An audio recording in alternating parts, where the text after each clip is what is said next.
For more on the Alibaba roadshow and IPO, we're joined from San Diego by Michael Moe, CEO of GSV Asset Management. Michael, good to have you on the show. Great to be with you. Michael, the Alibaba roadshow is scheduled to start September 3rd. It's going to be a whirlwind tour, 100 meetings across 3 continents.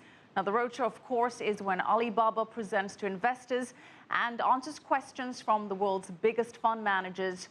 What do you think is the biggest investor question or concern? Well, there's obviously the governance issues, which the story just in front of this alluded to.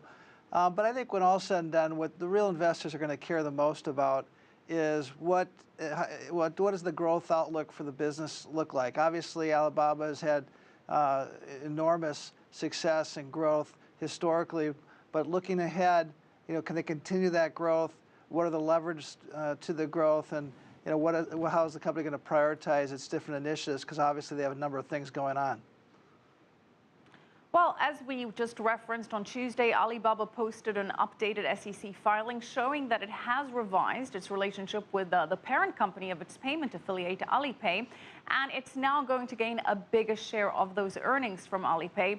Do you think this restructuring is enough to allay concerns, and how do you think this will impact the roadshow and IPO? Well, I think it's in Alibaba's interest to create as much transparency to the different affiliates as they can, particularly when you talk about finance groups where there's other issues involved. So the more that they can create transparency and simplify what is relatively complex, I think the better that is. And I'm sure it did, as they are kind of going through this process.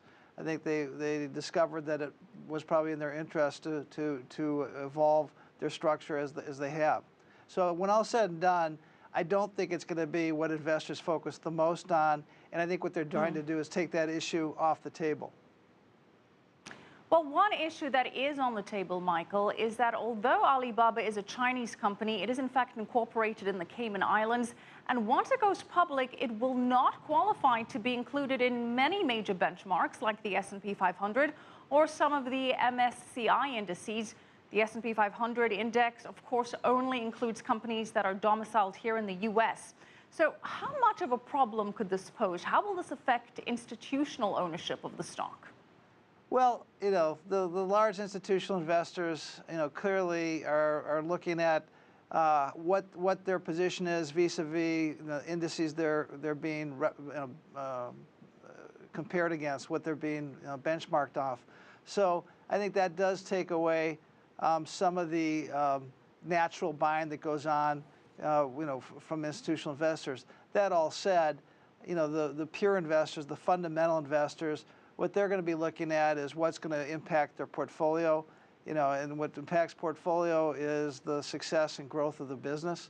So I think given the growth characteristics of Alibaba, the size of its opportunity, I think there's going to be plenty of demand whether or not they're included in the S&P 500 or other indices that sometimes do create that additional demand.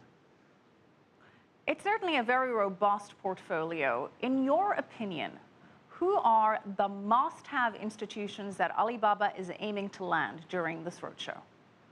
Well, I mean, the large institutional investors, Fidelity obviously is enormous, of enormous importance. Wellington, T. Rowe Price, Capital Group, these Franklin funds. I mean, these are the global large players that that when you're talking about a $20 billion offering, which is an enormous offering, you have to have the major players participate in a major way, and I think that's for sure. But there's obviously a number of institutions, 100 meetings that are expected from the company during its roadshow. My guess is they're going to have plenty of shots on goal, and my suspicion is if they do things appropriately, there's going to be a tremendous amount of interest. All right, well, Alibaba and shareholders are expected to raise as much as $20 billion. Where do you think that the company's official price range is going to be? It's expected to be revealed September 2nd. Do you think that they may price lower to avoid the risk of not having a sufficient aftermarket bump, as we saw in the Facebook example? Yeah, I mean, there's lots of lessons to be learned. You know, on one hand, classically, you know, you want to sell your shares at a price where you see the stock pop. You know, investors come in and you see a 10 to 15% pop at least. That is an incentive to create that demand for the IPO. I don't know that Alibaba, you know, given who it is and the interest that there's going to be, needs to do that. You look at Facebook, even Google before it. Neither of those, you know, were great IPOs in terms of, you know, how they were conducted. But I think so. It'll be interesting to see how they play this. My personal view is the best way to conduct an IPO is to give investors a great taste. They don't need to price it at too much of a discount, but give it enough of a discount to see the shares pop. Do you have a number for that price? Yeah. Very quickly, do you have a number in mind? No, I mean, I think look, I think the price ranges that people are talking about is, you're looking at, you know, the sort of the 150 billion range that you've seen private shares being transacted at, and the 200 billion that you see some analysts projecting. I think if it came somewhere between that, that'd probably be the right place to price it, and then let it trade from there. All right, we're going to have to leave it there. Thank you so much, Michael Moe, CEO of GSV Asset Management.